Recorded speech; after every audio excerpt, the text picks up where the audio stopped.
Date night. Buggering hell!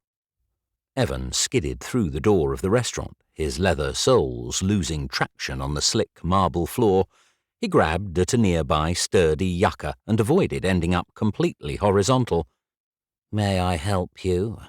The hostess's slight smile dissolved into a sneer, confirming to Evan that the drowned rat look he was sporting was assuredly not in vogue. "Hi, yes, I'm meeting somebody for dinner, but I wonder if I might freshen up a bit first?" "Certainly, sir. The toilets are down those stairs." The route indicated should allow Evan a chance to repair the worst of the rain damage without being spotted by his date. The toilet was small and dingy, but at least it had a mirror and a hot air dryer. Evan picked soggy bits of the magazine he had used as a makeshift umbrella out of his hair. So much for making an effort. That was 50 quid, literally down the drain. His runway-ready do now looked more like an advert for Merkins. Why had he allowed Mel to set him up with one of the losers from her office? Thanks to her, he was once again stuck in his Friday night dating ritual, running late, wearing his tightest jeans, with an early exit plan on standby. What was this guy's name again? Evan pulled out his phone and checked the calendar. Scott, that was it. When he asked Mel to describe him, she had struggled to come up with firm adjectives, but was keen to stress he was not your usual type.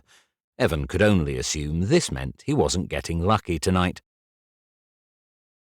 Scott peered at the menu, giving the impression that he was carefully considering the options. In reality, his brain was frozen. It had been decades since he had last been on a date. How hard could it be? Chat, drink, eat, drink, bill, home. Drink. Scott had arrived ridiculously early and loitered outside the little Italian restaurant before a surprise rain shower forced him in. It was the tourist version of an authentic trattoria. Bulbous bottles of straw-covered Chianti-lined wooden shelves and fake bunches of grapes hung from the ceiling. Subdued lighting and Italian popera barely created an atmosphere, but what did you expect in the West End? Scott had ordered a fortifying glass or two of Pinot Noir to help calm his nerves. He'd moved on to a fruity Chianti. Scott couldn't say when enjoying a drink tipped over into alcoholism, but was reasonably sure he wasn't there yet. He could stop if he wanted to. It was just that since Patrick... He put the menu aside and looked around to see if there was any sign of his date. Mel had warned him that punctuality was not one of Evan's virtues. Why had he let her talk him into this? He waved the waiter over to order another drink. "Make that a bottle." Evan emerged from the men's room a few minutes later, hairstyle restored for the most part, and returned to the lobby. The hostess cast a rolling eye over Evan, gave a little shrug, and asked, "Your party's name, sir?" "The table's under my name, Evan King." "This way, please." She led him through the packed dining room like a minesweeper with precognition. Evan guessed they must have squeezed in as many small round tables as the London Fire Brigade would allow. "Here we are, sir." The hostess indicated the empty chair at the table. Evan's date was studying the label on a bottle of wine with surprising concentration, as if looking for the instructions. He put the bottle down, then stood. Evan gave him a quick once-over. He was tall, good. Dressed like an accountant, bad. Borderline handsome, slight resemblance to Colin Firth, post Mr. Darcy but pre-King George. Evan noticed the held-out hand. "Hi, I'm Scott." Evan took his hand. It was warm and large. Scott was beaming at him, one of those smiles that the recipient has no choice but to return. Evan felt a wave of tension leave his body. What the hell? He was here now. He might at least try and enjoy himself. Scott's heart had started to beat ridiculously fast when Evan arrived. He was fairy tale handsome. What was Mel thinking? He was way out of Scott's league. Evan had one of those immaculately symmetrical faces where all the features matched and were in perfect proportion. His eyes were song-lyric blue, almost unnatural. Every golden hair on his head seemed to have been precision placed. his deep purple jacket and pale blue shirt perfectly coordinated with the dark blue jeans, which fitted like a second skin. The top 3 buttons of Evan's shirt were undone, giving a tantalizing glimpse at his chest, which looked lightly tanned and hairless, and he smelled like summer and sunshine and sex. Not for the first time in recent years, Scott concluded he was just not gay enough. "This looks like a great place. You come here often?" Scott asked, wincing that he had used the cheesiest of cheesy chat-up lines. "No, first time. Mel recommended it." Evan either didn't hear the cliché or had chosen to ignore it. "The menu looks okay. Proper Italian food. Calzones, not pizzas. Always a good sign."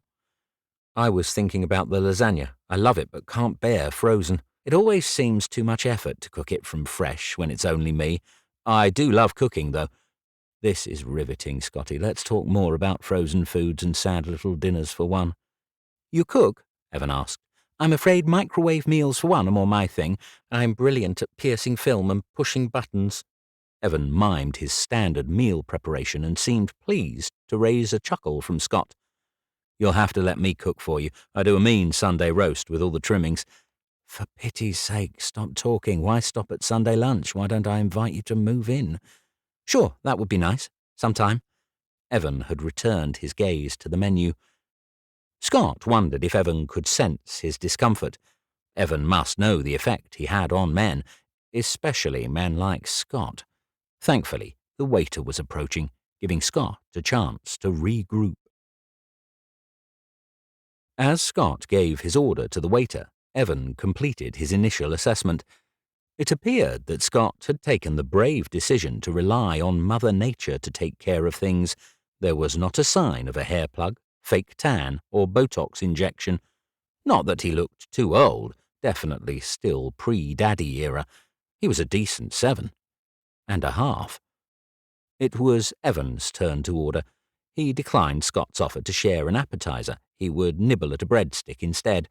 Evan ordered the second cheapest salad. The waiter took the menus with a tiny bow and departed. Silence. The worst thing about blind dates. Evan liked to believe that it was possible to read someone's mind if you could only unlock that innate psychic ability. He wished he had that skill now, as he had no idea what to say. He gave his date an encouraging smile. Scott smiled back. "Mel tells me you're in PR. Sounds interesting." "Does it? It has its moments, I suppose." "Ever represented anyone famous?" "Depends where you set that bar. I've managed some corporate events where celebrities have appeared. Don't get excited. We're talking daytime TV and reality shows, not Beyoncé." "It must be more fun than my job. I spent the day discussing the future of hearing aids." "I don't know. At least hearing aids have an off switch, unlike fern cotton." Evan stifled a yawn. "Mel tells me it's been a while since your last date." Evan saw a flash of panic cross Scott's face. "Yes, you could say that." "You're lucky. I seem to have cornered the market in terrible dates." Evan wondered why Scott looked upset, then realized what he'd said. Present company excluded. Evan at least had the decency to blush. Scott laughed, not the response Evan had expected. "The night is young. I'm sure if we try, we could make this a monumentally bad date." Evan leaned back in his chair and smiled. "Do you have any particular suggestions?" "I could rank all the UK Eurovision entries since 1957 in ascending order of campness." A smile tried to take control of Evan's mouth. "You'll need to try harder than that. I mean, really terrible, like My Mother Is My Best Friend bad." "Challenge accepted." Scott stroked his chin. "Would you prefer to hear about my brother's beer mat collection or my nan's hip operation?" The smile broke free. "I'm not sure which is worse. At least the hip serves a purpose, I suppose." "If you like that, she's also on the waiting list for a new knee. I can tell you all you need to know about the brittle bones of the elderly." Evan was fully laughing now. "Please do. I can never hear enough about osteoporosis." Scott raised his hands in surrender. "If you insist. I would usually save that level of detail for a second date." Evan met Scott's smiling eyes across the table. Mel was right, damn her. He was different.